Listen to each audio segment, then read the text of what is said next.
એક ઓરડાના તાપમાને અંતર્ગત અર્ધવાહકમાં રહેલા મુક્ત ઇલેક્ટ્રોન અને હોલની સંખ્યા ઘનતા અનુક્રમે Ne અને NH હોય તો બરાબર. અંતર્ગત અર્ધવાહક જેને શુદ્ધ અર્ધવાહક તરીકે ઓળખવામાં આવે છે, તો એમાં ઇલેક્ટ્રોનની સંખ્યા ઘનતા અને હોલની સંખ્યા ઘનતા સમાન હોય છે. માટે ઓપ્શન સી Ne બરાબર NH. 2 નિરપેક્ષ શૂન્ય તાપમાને સિલિકોન અર્ધવાહક સ્ફટિક માટેના એનર્જી બેન્ડ ડાયાગ્રામમાં બરાબર નિરપેક્ષ શૂન્ય તાપમાન એટલે લખાશે ટી બરાબર 0 કેલ્વિન. આપણને કયો અર્ધવાહક આપ્યું છે? સિલિકોન અર્ધવાહક. હવે આ નીચેનો જે બેન્ડ થશે ને એ બેન્ડ વેલેન્સ બેન્ડ થશે. ઉપરનો જે બેન્ડ થશે એ બેન્ડ કંડક્શન બેન્ડ થશે.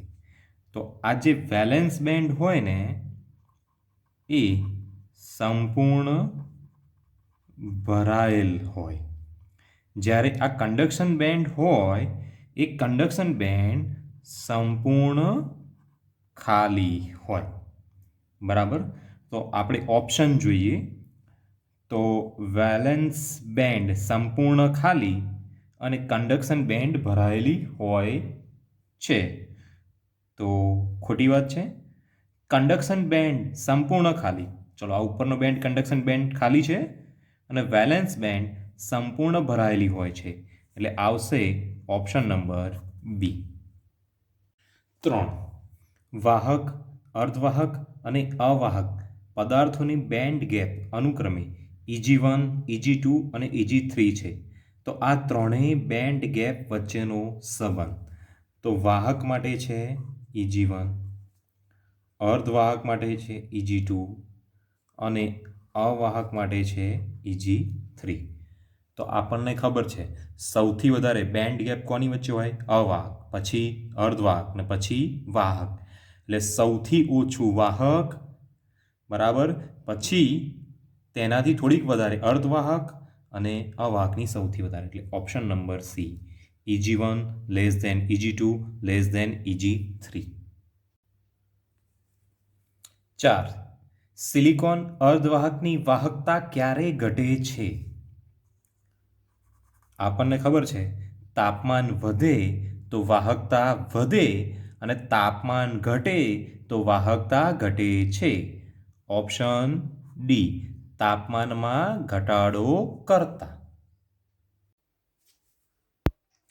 5 પ્રકાશને પારખવા ડિટેક્ટ કરવા માટે, બરાબર, પ્રકાશને પારખવા ડિટેક્ટ કરવા માટે ફોટોડાયોડનો ઉપયોગ કરવામાં આવે અને ફોટોડાયોડ હંમેશા રિવર્સ બાયસમાં વાપરવો જોઈએ, એટલે ઓપ્શન નંબર બી. 6 આકૃતિમાં દર્શાવેલ એનર્જી બેન્ડ ડાયાગ્રામ કયા પ્રકારના અર્ધવાહક માટેનો છે?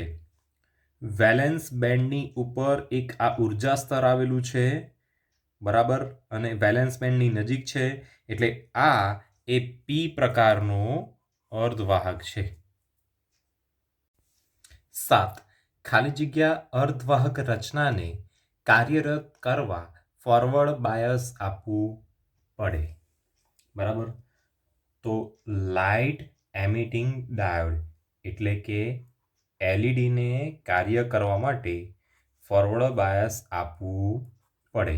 જેનર ડાયોડ, ફોટોડાયોડ અને વેરેક્ટર ડાયોડ કાર્ય કરવા માટે આપણે રિવર્સ બાયસ આપવું પડે છે. 8 કઈ અર્ધવાહક રચનાને કોઈ પણ પ્રકારના બાયસ વોલ્ટેજની જરૂર પડતી નથી? ઓપ્શન સી સોલર સેલને કોઈ પણ પ્રકારના બાયસ વોલ્ટેજની જરૂર પડતી નથી. 9 પીએન જંકશનને સમાંતર 0.5 વોલ્ટનું પોટેન્શિયલ બેરિયર અસ્તિત્વ ધરાવે છે. જો ડેપ્લેશન સ્તરની પહોળાઈ 5 ગુણ્યા 10⁻⁷ મીટર હોય તો આ વિસ્તારમાં વિદ્યુત ક્ષેત્રની તીવ્રતા ખાલી જગ્યા. તો વિદ્યુત ક્ષેત્રની તીવ્રતા ઈ બરાબર લખાશે વી ભાગ્યા ડી. વી એટલે વોલ્ટેજ, તો વોલ્ટેજ આપણને આપ્યા છે 0.5 અને ડી એટલે પહોળાઈ 5 ગુણ્યા 10⁻7 ઘાત. 10⁻7 ઘાત છેદમાં છે, છેદમાંથી અંશમાં જશે, લખાશે 10⁻7 ઘાત.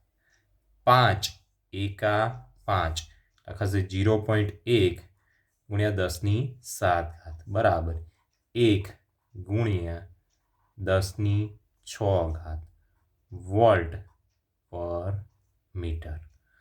ઓપ્શન નંબર બી. 10. આકૃતિમાં દર્શાવેલ પરિપથોમાં કયો PN junction diode reverse bias સ્થિતિમાં હશે?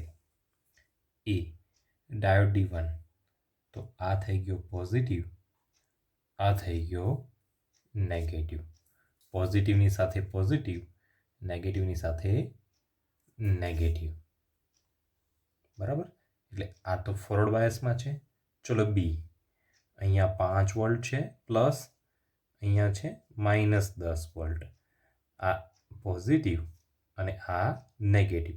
તો આ જે નેગેટિવ છેડો છે ને ત્યાં વધારે ધન વિદ્યુત સ્થિતિમાન છે અને અહીંયા પોઝિટિવ છેડો છે ત્યાં ઓછું ઋણ ધન વિદ્યુત સ્થિતિમાન છે, ઓછું ધન વિદ્યુત સ્થિતિમાન છે. બરાબર, એટલે ડાયોડ D3 એ રિવર્સ બાયસ સ્થિતિમાં હશે. ચલો હવે સીમાં જોઈએ, તો આ પોઝિટિવ અને આ નેગેટિવ. ચલો તો પોઝિટિવ વાળો ગ્રાઉન્ડ છે એટલે 0 પર લઈ શકાય અને નેગેટિવ વાળો માઇનસ પર છે. બરાબર, એટલે આ પણ કેવું થશે? Forward bias. ચલો ડીમાં જોઈએ, તો D4માં આ પોઝિટિવ અને આ નેગેટિવ. પોઝિટિવ વાળો ઓછો ઋણ છે, નેગેટિવ વાળો વધારે ઋણ છે, એટલા માટે આ પણ કેવો કહેવાશે? ફોરવર્ડ બાયસ કહેવાશે. 11. બે સમાન પીએન જંકશન ડાયોડને બેટરી સાથે શ્રેણીમાં જુદી જુદી 3 રીતે જોડેલા છે. જુઓ આકૃતિ. કયા પરિપથમાં બંને પીએન જંકશન ડાયોડના બે છેડા વચ્ચે વિદ્યુત સ્થિતિમાનનો તફાવત સમાન હશે? 1, 2, 3. બરાબર, પહેલો બીજો ડાયોડ સહાયક, બીજામાં પણ પહેલો બીજો ડાયોડ સહાયક અને ત્રીજો સહાયક સ્થિતિમાં નથી. એટલે પરિપથ 1 અને પરિપથ 2, બરાબર, પીએન જંકશન ડાયોડના બે છેડા વચ્ચે વિદ્યુત સ્થિતિમાનનો તફાવત સમાન હશે. એટલે ઓપ્શન એ. 12. એલસી ઓસિલેટરમાં મળતા પ્રવાહના દોલનોની આવૃત્તિ, બરાબર, ઓપ્શન બી લખાશે ω² બરાબર 1/LC. 13. એલસી ઓસિલેટર પરિપથમાં કેપેસિટરનું મૂલ્ય બમણું કરતા આઉટપુટમાં મળતા તરંગની આવૃત્તિ ખાલી જગ્યા ગણી થશે. તો એલસી ઓસિલેટરની અંદર આવૃત્તિ ω બરાબર 1/LC લખાશે. તો પહેલા માટે આપણને ખબર છે C1 બરાબર, બીજા માટે કેપેસિટર C2. શું કીધું છે? કેપેસિટન્સનું મૂલ્ય બમણું કરતા C2 બરાબર 2C1 અને અહીંયા L1, અહીંયા L2, તો L1 બરાબર L2 માટે લખાશે ω1 બરાબર 1/L1 C1. તેવી જ રીતે લખાશે ω2 બરાબર 1/L2 C2. હવે આ ω2 ભાગ્યા ω1 કરતા ω2 ભાગ્યા ω1 બરાબર 1/L2 C2 ભાગ્યા 1/L1 C1. L2 L1 cancel. હવે C2 બરાબર 2C1 મૂકતા આ વર્ગમૂળમાં C1 છેદના પણ છેદમાં છે, અંશમાં આવી જશે એટલે લખાશે વર્ગમૂળમાં C1 ભાગ્યા C2 બરાબર C1 ભાગ્યા 2C1 C1 C1 કેન્સલ માટે ઓમેગા 2 ભાગ્યા ઓમેગા 1 બરાબર 1/2 વર્ગમૂળમાં 2 એટલે ઓપ્શન નંબર એ. 14 સીઈ ટ્રાન્ઝિસ્ટર એમ્પ્લીફાયરમાં એમિટર જંકશન ખાલી જગ્યા બાયસ અને કલેક્ટર જંકશન ખાલી જગ્યા બાયસ સ્થિતિમાં હોય છે. તો હંમેશા યાદ રાખવાનું કે જે એમિટર જંકશન હોય ને એ એમિટર જંકશન હંમેશા ફોરવર્ડ બાયસ અને કલેક્ટર જંકશન હંમેશા રિવર્સ બાયસમાં હોય છે. એટલે કે option number D. 15 CE transistor એમ્પ્લીફાયરનો વોલ્ટેજ ગેઇન 200 અને તેને ઇનપુટમાં આપેલ સિગ્નલ 0.5 cos 313t વોલ્ટ છે તો આઉટપુટ સિગ્નલ ખાલી જગ્યા વોલ્ટ હશે. અહીંયા આપણને એવી એટલે કે વોલ્ટેજ ગેઇન આપેલ છે અને આ વોલ્ટેજ ગેઇન કેટલો આપેલો છે 200. હવે ઇનપુટ સિગ્નલ VI બરાબર 0.5 313t વોલ્ટ આપેલ છે. બરાબર, આપણે આઉટપુટ સિગ્નલ શોધવાનું છે. બરાબર, સીઈ ટ્રાન્ઝિસ્ટર એમ્પ્લીફાયર છે તો એની અંદર ઇનપુટ અને આઉટપુટ વચ્ચે કડા તફાવત 5 બરાબર 180 ડિગ્રી હોય છે. હવે વોલ્ટેજ ગેઇન એવી બરાબર લખાશે આઉટપુટ વોલ્ટેજ V0 ભાગ્યા ઇનપુટ વોલ્ટેજ VI માટે લખાશે V0 આઉટપુટ વોલ્ટેજ બરાબર VI ઇન્ટુ AV. બરાબર, તો અહીંયા આઉટપુટ વોલ્ટેજ છે એ આઉટપુટ વોલ્ટેજ માટે આપણે લઈશું 0.5 એનો કંપ વિસ્તાર લઈશું 0.5 ગુણ્યા AV એટલે 200. બરાબર, 10 આ 0 કેન્સલ 20 × 100 તો આઉટપુટ વોલ્ટેજનો કંપ વિસ્તાર આપણને 100 મળ્યો. હવે આઉટપુટ વોલ્ટેજ સિગ્નલ V0 બરાબર લખાશે 100 cos કૌંસની અંદર 313t વત્તા 180 ડિગ્રી વોલ્ટ. બરાબર, અહીંયા 0.5 cos 313t છે તો અહીંયા આપણે જોઈ શકીશું ઓપ્શન નંબર બી. 16 એનપીએન ટ્રાન્ઝિસ્ટરમાં કલેક્ટર પ્રવાહ 10 મિલીએમ્પિયર છે. જો 90% ઇલેક્ટ્રોન એમિટરમાંથી કલેક્ટરમાં જતા હોય તો એમિટર પ્રવાહ અને બેઝ પ્રવાહ શોધો. તો અહીંયા આપણને કલેક્ટર પ્રવાહ IC બરાબર 10 મિલીએમ્પિયર આપેલ છે અને કન્ડિશનમાં શું કીધું છે કે 90% ઇલેક્ટ્રોન ક્યાંથી ક્યાં જાય છે?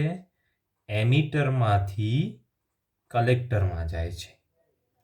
બરાબર, તો બાકી બચેલા 10% ઇલેક્ટ્રોન એ એમિટરમાંથી ક્યાં જશે? બેઝમાં જાય છે. બરાબર, તો ધારો કે એમિટર પ્રવાહ એ IE છે માટે બેઝ પ્રવાહ એ IB લખાશે. IB બરાબર 10% IE. ચલો, ટકા છે તો દૂર કરીએ 100 વડે ભાગીએ એટલે 10/100 IE બરાબર 0.1 IE. હવે એક સ્ટાન્ડર્ડ સૂત્ર છે. બરાબર, IE એમિટર પ્રવાહ બરાબર કલેક્ટર પ્રવાહ IC વત્તા બેઝ પ્રવાહ IB. બરાબર, કલેક્ટર પ્રવાહ એટલે 10 મિલી એમ્પિયર વત્તા આઈબી એટલે 0.1 આઈ. ચલો આ 0.1 આઈ જમણી બાજુ છે ત્યાંથી ડાબી બાજુ જશે તો લખાશે 1 માઇનસ 0.1 આઈ બરાબર 10 મિલી એમ્પિયર. 1 ઓછા 0.1 એટલે લખાશે 0.9. અહીંયા 0.9 ગુણાકારમાં છે, પેલી બાજુ ભાગાકારમાં, એટલે આઈ બરાબર 10 ભાગ્યા 0.9 મિલી એમ્પિયર. 0.9 એટલે 9 ભાગ્યા 10, 10 છેદના પણ છેદમાં લખાશે 100 ભાગ્યા 9 મિલી એમ્પિયર. એટલે એપ્રોક્સિમેટલી આપણને જવાબ મળશે 11 મિલી એમ્પિયર. આઈ બરાબર 11 મિલી એમ્પિયર. હવે આપણે શું શોધવાનું? આઈબી. તો જો અહીંયા આઈની કિંમત મળી ગઈ કેટલી? 100 ભાગ્યા 9 ને, તો અહીંયા 0.1 ગુણ્યા 100 ભાગ્યા 9 મિલી એમ્પિયર. કેન્સલ. 10 ભાગ્યા 9, 10 ભાગ્યા 9 એટલે એપ્રોક્સિમેટલી આપણે 1 મિલી એમ્પિયર લઈ લઈએ. તો અહીંયા આપણને આઈબી એ 1 મિલી એમ્પિયર અને આઈ એ 11 મિલી એમ્પિયર મળે છે. તો ઓપ્શન જોઈએ તો ઓપ્શન નંબર આવશે સી. 17.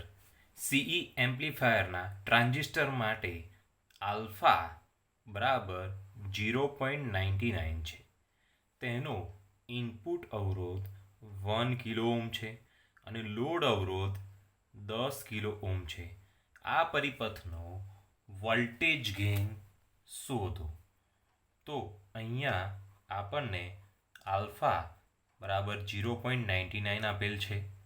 પછી ઇનપુટ અવરોધ આરઆઈ બરાબર 1 કિલો ઓહ્મ આપેલે છે. લોડ અવરોધ આરએલ બરાબર 10 કિલો ઓહ્મ આપી દીધેલા છે. બરાબર.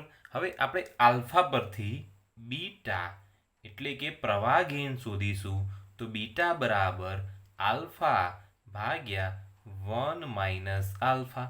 આલ્ફાની કિંમત 0.99 ભાગ્યા 1 માઇનસ 0.99 બરાબર 0.99 ભાગ્યા 0.01 બરાબર 99. અહીંયા બીટા એટલે કે પ્રવાહ ગેઇન આપણને 99 મળે છે. આપણે શું શોધવાનું? Voltage gain. તો વોલ્ટેજ ગેઇનનું સૂત્ર છે વોલ્ટેજ ગેઇન બરાબર beta into RL divide by RI. બીટાની કિંમત 99, આરએલની કિંમત 10 kilo ohm divide by RI 1 kilo ohm. Kilo ohm cancel. 99 ગુણ્યા 10 એટલે 990. તો અહીંયા આપણને જોવા મળે છે ઓપ્શન નંબર બી. 18. આકૃતિમાં દર્શાવેલ લોજિક પરિપથની લાક્ષણિકતા કયા લોજિક ગેટને સમતુલ્ય છે? તો અહીંયા આપણને બે ઇનપુટ આપેલા છે, એ અને બી. તો શક્યતા 0 0 0 1 1 0 1 1 શક્યતા છે. પછી અહીંયા નોટ ગેટ છે એટલે ઇનપુટ થઈ જશે એ બાર અને અહીંયા ઇનપુટ થઈ જશે બી બાર. તો લખાશે એ બાર અને અહીંયા લખાશે બી બાર. તો અહીંયા લખાશે 1 1 1 0 0 1 0 0. બરાબર. હવે એના પછી આગળ જે ગેટ છે એ ગેટ કયો ગેટ છે? ઓર ગેટ છે. આ જે ગેટ છે ને એ ઓર ગેટ છે. તો સી બરાબર લખાશે એ બાર ઓર બી બાર. તો 1 1 1 1 0 1 0 1 1 0 0 0. બરાબર. આ આપણને સીમાં આઉટપુટ મળે છે. બરાબર. તો હવે આપણે આ આઉટપુટને લોજિક ગેટના આઉટપુટ સાથે સરખાવીએ. તો આપણી પાસે 4 પ્રકારના ગેટ છે. એક એન્ડ ગેટનું આઉટપુટ છે 0 0 0 1. પછી ઓર ગેટનું આઉટપુટ છે 0 1 1 1. પછી નોર ગેટનું આઉટપુટ છે 1 0 0 0. અને નેન્ડ ગેટનું આઉટપુટ છે 1 1 1 0. તો અહીંયા જે ગેટ મળ્યો એ ગેટ આપણને કયો મળે છે? ઓપ્શન ડી, નાન્ડ ગેટ મળે છે. 19. કોઈપણ લોજિક ગેટ માટે ઇનપુટ એ અને ઇનપુટ બી અને આઉટપુટ વાયના સિગ્નલો આકૃતિમાં દર્શાવ્યા છે. આ લોજિક ગેટ કયો હશે? તો અહીંયા ઇનપુટ એ કેટલો છે? આ ભાગમાં 0. આ ભાગમાં ઇનપુટ બી 0. આ ભાગમાં ઇનપુટ એ 0. આ ભાગમાં ઇનપુટ બી 1. આ ભાગમાં ઇનપુટ એ 0. આ ભાગમાં ઇનપુટ બી 0. તેવી જ રીતે આ ભાગમાં અહીંયા ઇનપુટ એ 1 છે અને આ ભાગમાં ઇનપુટ એ 1, અહીંયા ઇનપુટ બી 1. બરાબર. અહીંયા ઇનપુટ એ 0 તો અહીંયા ઇનપુટ બી 0. હવે એને અનુકૂળ આઉટપુટ સિગ્નલ આપેલું છે. તો આઉટપુટ સિગ્નલ 0 0 0 1 0. બરાબર. તો અહીંયા આપણે લખીએ ઇનપુટ એ ઇનપુટ બી. શું છે? પહેલી કન્ડિશન 0 0 0 0. બરાબર. Y output 0. બીજી કન્ડિશન 0 1. તો ઇનપુટ એ 0 ઇનપુટ બી 1 ત્યારે આઉટપુટ વાય 0. ત્રીજી condition input A 1 input B 0 લખાશે 1 0 ત્યારે આઉટપુટ 0 મળે છે. ચોથી કન્ડિશન ઇનપુટ એ 1 ઇનપુટ બી 1 ને આઉટપુટ 1 તો લખાશે 1 1 1. બરાબર. અહીંયા ફક્ત છેલ્લામાં 1 આઉટપુટ મળે છે, બાકી બધામાં 0 આઉટપુટ મળે છે. તો જો આ એક સ્ટાન્ડર્ડ ટેબલ છે 2 ઇનપુટ માટે. આ એન્ડ ગેટ માટે છે, આ ઓર ગેટ માટે છે, આ નોર ગેટ માટે છે અને નેન્ડ ગેટ માટે છે. બરાબર. આ ચારે માટે આઉટપુટ ટેબલ આપણે ગોખી દેવાનું છે.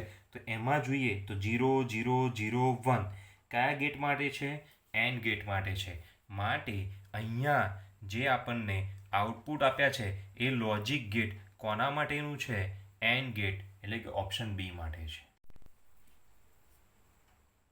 20. નીચે દર્શાવેલ ટ્રુથ ટેબલ કયા લોજિક ગેટની લાક્ષણિકતા દર્શાવે છે? એ ઇનપુટ એ ઇનપુટ બી 1 1 આઉટપુટ 0 1 0 0 0 1 0 0 0 1. બરાબર. તો આના માટે આપણે જોવાનું કે જ્યારે બંને ઇનપુટ 0 હોય ને ત્યારે આઉટપુટ ફક્ત ને ફક્ત કયા ગેટમાં મળે છે? નોર ગેટમાં મળે છે. બરાબર.